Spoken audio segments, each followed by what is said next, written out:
Welcome to everyone. पूर्व class रे आमे माने पढ़ी आमर जो ओडिया व्याकरण संधि रही से संधिर स्वर संधि संबंध में आम सविशेष पढ़ी।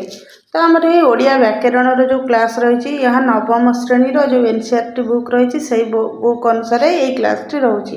तो ये क्लास गुड़िक आमर जो एनसीईआरटी मान स्कूल पिला उपयोगी ता सहित आम राज्य सरकार द्वारा परिचालन कर विभिन्न प्रतियोगितामूलक परीक्षा और ता सहित टीचर एग्जामिनेशन और विभिन्न प्रकार परीक्षा जहाँ सब रोचे तो सब परीक्षा गुड़िक आमर जो ओडिया व्याकरण संधि विभाग रही से विभाग संबंधी क्लास टी समस्त परीक्षा गुड़िक उपयोगी। तो पूर्व क्लास रे आम संधिर आम स्वर संधि संबंध में सविशेष पढ़ी। तो वर्तमान ये क्लास रे आम व्यंजन संधि और विसर्ग संधि संबंध में पढ़ा। तो वर्तमान पर्यंत जदि आपण मैंने चैनल टी को लाइक शेयर सब्सक्राइब करना तो चैनल टी को लाइक शेयर सब्सक्राइब करनी। तो यही नुआ नुआ क्लास देखापी एवं आपणकर जदि कौन मतामत अच्छी ताहले कमेंट मध्यम जनातु। तो वर्तमान आम पढ़ा व्यंजन संधि अर्थात व्यंजन संधि क्या कहुए। देखो व्यंजन संधि क्या कहुए अर्थात व्यंजन वर्ण क्या कहुए आपण मानक समस्त जाना स्वर वर्ण तो आम जाने। तो तापर जो क ठार ल पर्यंत जो वर्ण रहा तो से वर्ण गुड़िक व्यंजन वर्ण कहुए।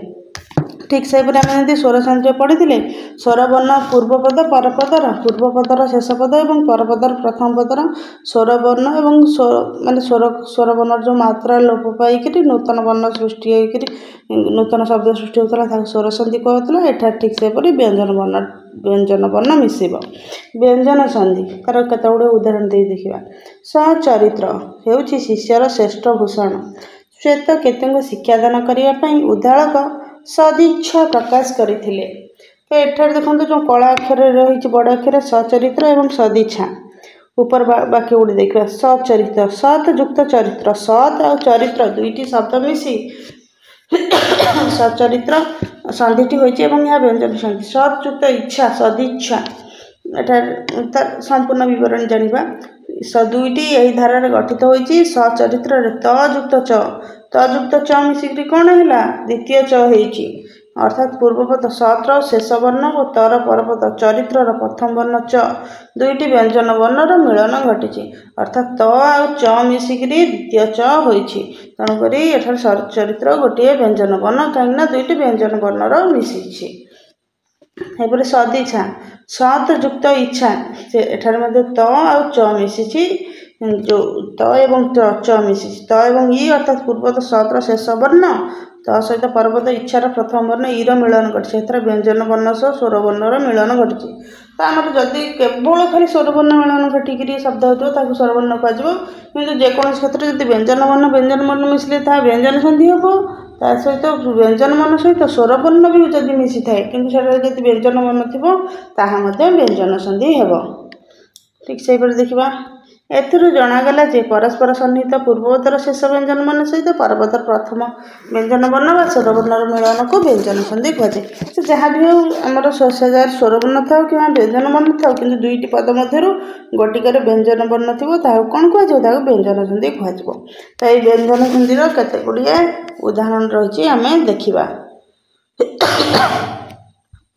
उदाहरण एक उदाहरण रही दिक् युक्त अंत दिगंत उत युक्त जापन उद्जापन दिक् युक्त गज दिग्गज उत युक्त घाटन उद्घाटन बाग युक्त ईश बागीश णीच युक्त अंत णिजंत दिक् युक्त बलय दिग्बलय जयत युक्त रथ जयद्रथ। या बारंबार पढ़ी लेखिक अभ्यास कले ही यह भल भाव मन रहिबो। व्यंजन वर्णर परे स्वर वर्ण वर्गर तृतीय चतुर्थ वर्ण किंबा ज र ळ ब ह थिले पूर्वपदर शेष थिबा प्रतिवर्गर प्रथम वर्ण स्थान रे सेही वर्गर तृतीय वर्ण हुए। अर्थात देखा कौन देखी व्यंजन वर्ण पर स्वर वर्ण जदि गोटे व्यंजन वर्ण रहा क रहा तो तापर ये स्वर वर्ण रहा वर्गर तृतीय चतुर्थ वर्ण वर्गर के प्रथम द्वितीय तृतीय हो चतुर्थ हो वर्ण किंबा ज र ळ ब ह थिले देखा ज एठी र रही ल रही ज रही चतुर्थ वर्ण ज रही ନଥିଲେ ପୂର୍ବପଦର ଶେଷରେ ଥିବା ପ୍ରତିବର୍ଗର ପୂର୍ବପଦର ଶେଷରେ ଯେଉଁ ରହିଛି କ ରହିଛି ପ୍ରଥମ ବର୍ଣ୍ଣ ସ୍ଥାନରେ ସେହି ବର୍ଗର ତୃତୀୟ ବର୍ଣ୍ଣ ହୁଏ। ତ ଏହି ବର୍ଗର ତୃତୀୟ ବର୍ଣ୍ଣ ହେଇଛି। ତ ଏଠି କ'ଣ ଦିକ୍ ଯୁକ୍ତ ଗଜ ଦି କ ଛାଡ଼ି କ'ଣ ଖ ପରେ ଗ ତୃତୀୟ ବର୍ଣ୍ଣ ହେଲା ନା ନାଇଁ। କ ପରେ ତୃତୀୟ ବର୍ଣ୍ଣ ପ୍ରଥମ ପଦର ପରେ ତୃତୀୟ ବର୍ଣ୍ଣ କିଏ ଗ। ତେଣୁକରି ଏଠାରେ ହେଲା ପ୍ରଥମ ବର୍ଗର ତୃତୀୟ ବର୍ଣ୍ଣ ରୁହେ। କ'ଣ ହେଲା କ ପରେ ହେବ ଗ ତାପରେ ଦିକ୍ ଗଜ ହେବ ହେଲା କି। ଏହା ମଧ୍ୟ ସନ୍ଧି ଅନୁସାରେ ମଧ୍ୟ ଅଛି ତୃତୀୟ ବର୍ଣ୍ଣ କିନ୍ତୁ ସୂତ୍ର ଅନୁସାରେ ମଧ୍ୟ ତୃତୀୟ ବର୍ଣ୍ଣ ହେବ। ଏଠି କ ପରେ ଏଠି ବ ସେ ଅନୁସାରେ ରହିଛି କିନ୍ତୁ ଆପଣମାନଙ୍କର ଏତିକି ମନେ ରଖିବାର ହେବ ଏଇ ଯେଉଁ ରହିଛି ଆମର ସନ୍ଧି ଗୁଡ଼ିକ ତାକୁ ପଢ଼ିକିରି ମନେ ରଖିବାକୁ ହେବ ବାରମ୍ବାର ଅଭ୍ୟାସ କରିବାକୁ ପଡ଼ିବ। ତ ଏଇ ସୂତ୍ରରେ ଆମର କ'ଣ ହୁଏ ନା ବାଗାଡମ୍ବର ଉଦ୍ବେଗ ସଦ୍ବଚନ ଭବଦୀୟ ସଦାନନ୍ଦ ଶବ୍ଦ ଗୁଡ଼ିକ ମଧ୍ୟ ଗଢ଼ା ଯାଇପାରିବ। ତାର ବ୍ୟତିକ୍ରମ କିଏ ରହିଛି ନା ବ୍ୟତିକ୍ରମ ରହିଛି ଯାବତ୍ ଯୁକ୍ତ ଇୟ ଯାବତୀୟ। ଉଦାହରଣ ନମ୍ବର 2ରେ ଦେଖିବା ଚଳତ୍ ଯୁକ୍ତ ଚିତ୍ର ତ ଚ ଇ ମିଶିଛି ତାପରେ ଚ ଇ ମିଶିଛି ଏସବୁ ମିଶି କ'ଣ ହେଇଛି ଦ୍ୱିତୀୟ ଚରେ ଆଶ୍ରୟ କରିଛି। ଉତ୍ ଯୁକ୍ତ ଚାରଣ ଉଚ୍ଚାରଣ ଉତ୍ ଯୁକ୍ତ ଛନ ଉଚ୍ଛନ ଦ୍ୱିତୀୟ ଛ ତ ଯୁକ୍ତ ଛ ମିଶି ଦ୍ୱିତୀୟ ଛ ହେଇଛି ଚ ଯୁକ୍ତ ଛ ମିଶି ଦ୍ୱିତୀୟ ଛ ହେଇଛି। ଉତ୍ ଯୁକ୍ତ ଛେଦ ଉଚ୍ଛେଦ ତ ଯୁକ୍ତ ଛ ଯୁକ୍ତ ଏ ସମାନ ଚ ଯୁକ୍ତ ଛ ଯୁକ୍ତ ଏ ଛେ ସମାନ ଏ ତିନିଟା ମିଶିକିରି ଛେ ହେବ ଇଏ ତିନିଟା ମିଶିକିରି ମଧ୍ୟ ଛେ ହେବ। ବିପଦ ଯୁକ୍ତ ଚୟ ବିପଦ ଚୟ ଦ ଯୁକ୍ତ ଚ ମିଶି ଦ୍ୱିତୀୟ ଚ ହେଇଛି ଆଉ ଚ ଯୁକ୍ତ ଚ ମିଶିକିରି ମଧ୍ୟ ଦ୍ୱିତୀୟ ଚ ହେବ। ପ୍ରଥମେ ଯେଉଁମାନଙ୍କର ବର୍ଣ୍ଣବୋଧ ବହି ସମ୍ପୂର୍ଣ୍ଣ ହୋଇନଥିବ ସେମାନେ ଓଡ଼ିଆର ବର୍ଣ୍ଣମାଳା ଏବଂ ତାର ଯେଉଁ ଯୁକ୍ତାକ୍ଷର ଲେଖିବାରେ ପଢ଼ିବାରେ ଅସୁବିଧା ହେବ। ତଦ୍ ଯୁକ୍ତ ଛବି ତଚ୍ଛବି ତ ବା ଦ ପରେ ଚ ବା ଛ ଥିଲେ ତ ବା ଦ ସ୍ଥାନରେ ଚ ହୁଏ। ଏହି ଚ ପରବର୍ତ୍ତୀ ବର୍ଣ୍ଣ ସହିତ ଯୁକ୍ତ ହୁଏ। ଉଦାହରଣ ନମ୍ବର 3ରେ ରହିଛି ଉତ୍ ଯୁକ୍ତ ଜୋଳ ଉଜ୍ଜୋଳ ତ ଯୁକ୍ତ ଜ ଯୁକ୍ତ ଜ ଯୁକ୍ତ ଓ ଜ ଯୁକ୍ତ ଜୋ ବା ଜୋ ଜଗତ୍ ଯୁକ୍ତ ଜନନୀ ଜଗଜ୍ଜନନୀ ବିପଦ ଯୁକ୍ତ ଜନକ ବିପଜ୍ଜନକ ବୃହତ୍ ଯୁକ୍ତ ଝଟିକା ବୃହତ୍ ଝଟିକା ବିପଦ ଯୁକ୍ତ ଝଟିକା ବିପଦ ଝଟିକା ଦ ଯୁକ୍ତ ଝ ମିଶିକିରି କ'ଣ ହେବ ଝ ହେବ ଜ ଯୁକ୍ତ ଝ ମିଶିକିରି ଝ ହେବ। ଠିକ୍ ସେହିପରି ତାର ଯେଉଁ ନିୟମ ରହିଛି ତ ବା ଦ ପରେ ଜ ବା ଝ ଥିଲେ ତ ବା ଦ ସ୍ଥାନରେ ଜ ହେବ ଏବଂ ଜ ପରବର୍ତ୍ତୀ ବର୍ଣ୍ଣ ସହିତ ଯୁକ୍ତ ହେବ। ଉଦାହରଣ ନମ୍ବର 4ରେ ରହିଛି ଉତ୍ ଯୁକ୍ତ ଡିନ ଉଡ୍ଡୀନ ଉଡ୍ଡୀନ ଏମିତି ଲେଖାଯାଇପାରିବ ଏମିତି ମଧ୍ୟ ଲେଖାଯାଇପାରିବ। ତଦ୍ ଯୁକ୍ତ ଡିଣ୍ଡିମ ତ ଡିଣ୍ଡିମ ଦ ଯୁକ୍ତ ଡ ଯୁକ୍ତ ଇ ମିଶିକିରି ଡ ଡି ମାନେ ହେବ ତାପରେ ଡ ଡ ହର୍ଷଇ ମିଶିକିରି ମଧ୍ୟ ଡି ହେବ। ତ ବା ଦ ପରେ ଡ ଥିଲେ ତ ବା ଦ ସ୍ଥାନରେ କ'ଣ ହେବ ଡ ହୁଏ। ଏହି ଡ ପରବର୍ତ୍ତୀ ବର୍ଣ୍ଣ ସହିତ ଯୁକ୍ତ ହୁଏ। ଉଦାହରଣ 5ରେ ରହିଛି ଉତ୍ ଯୁକ୍ତ ହାର ଉଦ୍ଧାର ତଦ୍ ଯୁକ୍ତ ହିତ ତଦ୍ଧିତ ଉତ୍ ଯୁକ୍ତ ହତ ଉଦ୍ଧତ ତ ବା ଦ ପରେ ହ ଥିଲେ ଦୁହେଁ ମିଶି ଧ ହୁଅନ୍ତି।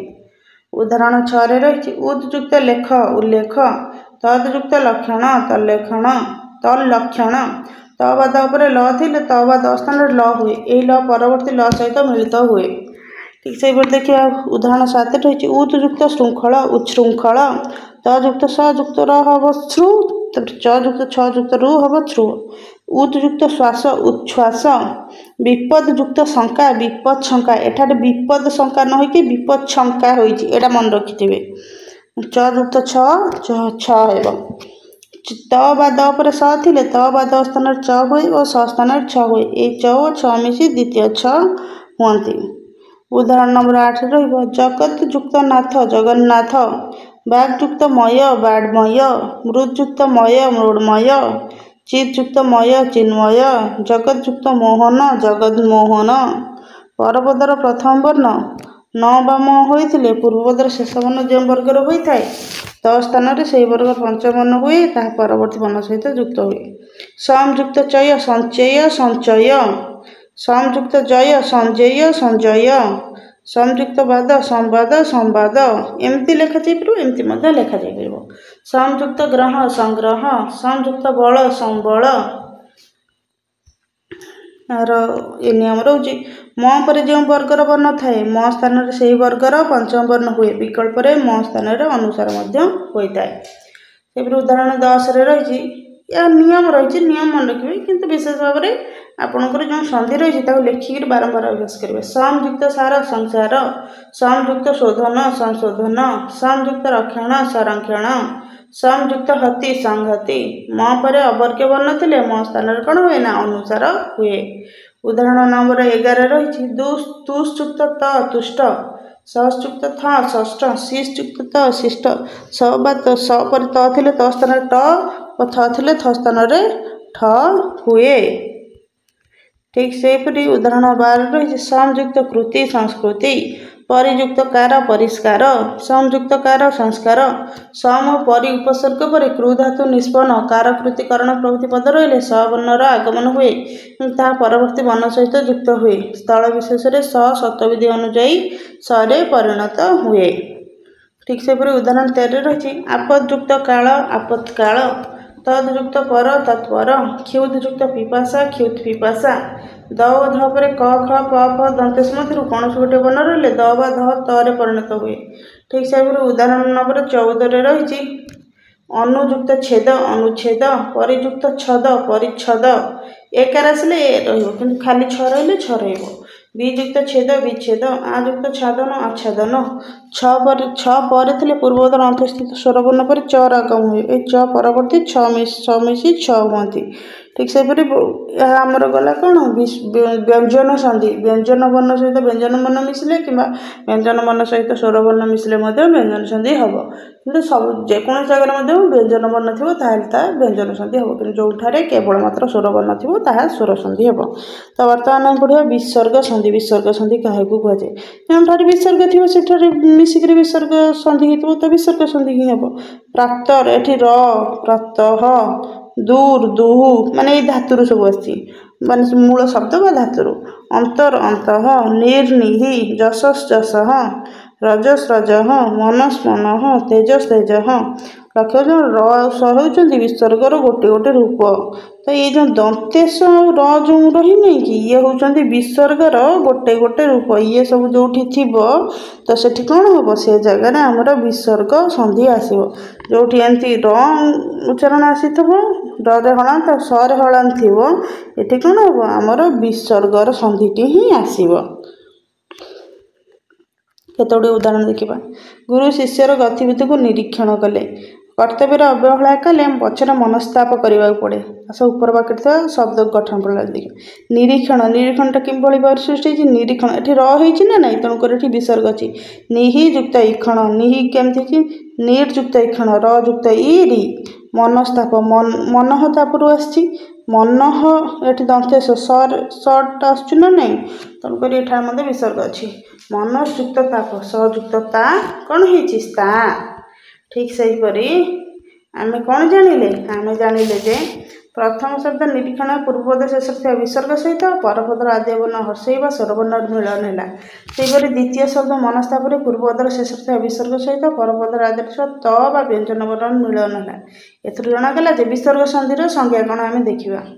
ପୂର୍ବପଦର ଶେଷରେ ଥିବା ବିସର୍ଗ ସହିତ ପରପଦର ପ୍ରଥମରେ ଥିବା ସ୍ୱରବର୍ଣ୍ଣ ବା ବ୍ୟଞ୍ଜନ ବର୍ଣ୍ଣର ମିଳନ ହେଲେ ବିସର୍ଗ ସନ୍ଧି ହୁଏ। ତ ଏଠି କ'ଣ ହେବ ନା ପ୍ରଥମେ ବିସର୍ଗ ସହିତ ସେ କ'ଣ ହେବ? ଆମର ସ୍ୱର ହେଉ କିମ୍ବା ବ୍ୟଞ୍ଜନ ହେଉ ଯେଉଁ ବର୍ଣ୍ଣ ଥିଲେ ମଧ୍ୟ ଆରମ୍ଭରୁ ପ୍ରଥମେ ବିସର୍ଗ ବର୍ଣ୍ଣ ଥିଲେ ବା ବିସର୍ଗ ଚିହ୍ନ ଥିଲେ ତାହା ବିସର୍ଗ ସନ୍ଧି ହେବ। ତ ସେଇ ବିସର୍ଗ ସନ୍ଧିର କେତେଗୁଡ଼ିଏ ଉଦାହରଣ ଦେଖିବା। ନଭଃ ଯୁକ୍ତ ଚର ନଭଶ୍ଚର, ନଭଶ୍ଚର କାହାକୁ କୁହାଯାଏ? ଯିଏ ନଭରେ ଚରେ ବା ଆକାଶରେ ଯିଏ ଚରେ। ଆକାଶରେ କିଏ ଚରେ? ଆକାଶରେ ଚଢ଼େଇ ଚରେ, ଚଢ଼େଇକୁ ନଭଶ୍ଚର କୁହାଯାଏ।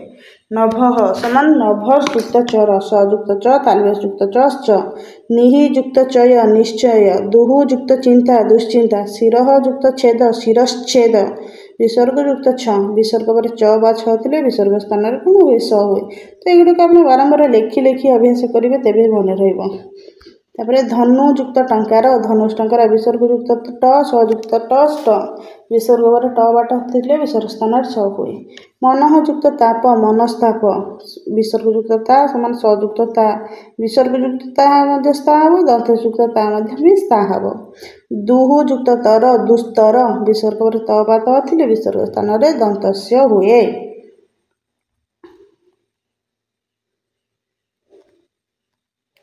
ठीक सेहीपरि आउ केते गुडी उदाहरण होउची शिरः युक्त व्यथा शिर व्यथा मनः युक्त जोग मन जोग ततः युक्त अधिक ततोधिक तपः युक्त वन तपोवन अधः युक्त गति अधोगति मनः युक्त वांछा मनोवांछा मनः युक्त हर मनोहर वयः युक्त वृद्धि वयोवृद्धि मनः युक्त रंजन मनोरंजन तेजः युक्त मय तेजमय।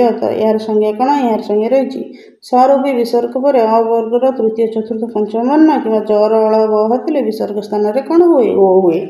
तो तापर आमर उदाहरण नंबर 5 नंबर उदाहरण देखा कौन रही पुनः युक्त अपि पुनरपि पुनः युक्त मूषिक पुनर्मूषिक एटे बसला निहि युक्त जन निर्जन दुह युक्त गति दुर्गति धनु युक्त विद्या धनुर्विद्या सोह युक्त गत स्वर्गत मुहु युक्त मुहु मुहुर्मुहु प्रथमटारे मुहु आसब द्वितीय मुहुरे रेफ विसर्ग आसब पुनः युक्त आगमन पुनरागमन अंतः युक्त दाह अंतर्दाह निहि युक्त देश निर्देश निर्देश व निर्देश निहि जहाँ मध्य हेले ठीक है निर्लोभ निहि युक्त लोभ निर्लोभ अंतः युक्त हित अंतर्हित निहि युक्त धन निर्धन द्वितीय ध कि ध मध्य हम आयु युक्त वेद आयुर्वेद।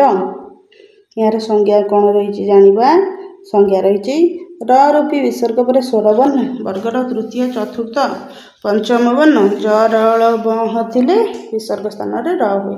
तो ये नियमटा मन रखा कि मूल कथा हूँ जो विसर्ग रही संधि रही हम बारंबार लेखिक अभ्यास करवा तेरे जाए ठीक से मन रहा। तार उदाहरण 6 रही निहि युक्त रस निरस दीर्घ इकार चक्षु युक्त रोग चक्षु रोग दुर्घ उकार निहि युक्त रव नीरव र रूपी विसर्ग पर र थे विसर्ग थी र लोप हुए विसर्ग पूर्ववर्ती स्वर में दीर्घ हुए कौटी हसईकार रोचे दीर्घ इकार रोचे यहाँ अभ्यास करने आवश्यक। अतः युक्त एव अतएव विसर्ग पर अभिन्न अन्य स्वर वर्ण थे विसर्गर लोप पाए कौट विसर्ग लोप हुए ना विसर्ग पर जो विसर्ग भिन्न अन्य गोटे स्वर वर्ण थी।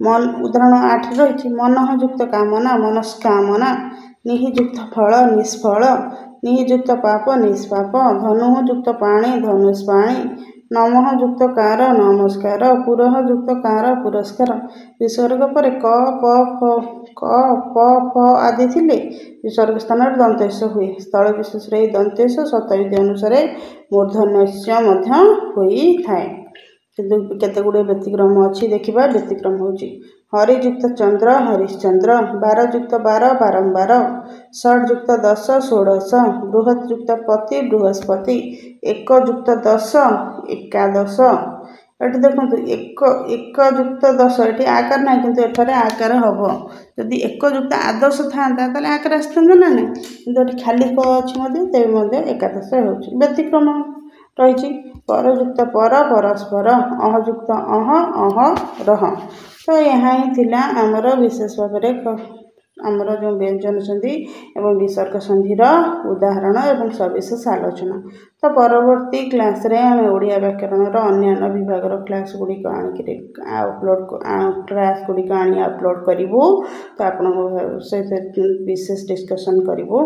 जदि आपण मानक आम क्लास टी भल लगी channel T like share subscribe करूँ जदि कौन मतामत रही तेज कमेंट माध्यम जनातु।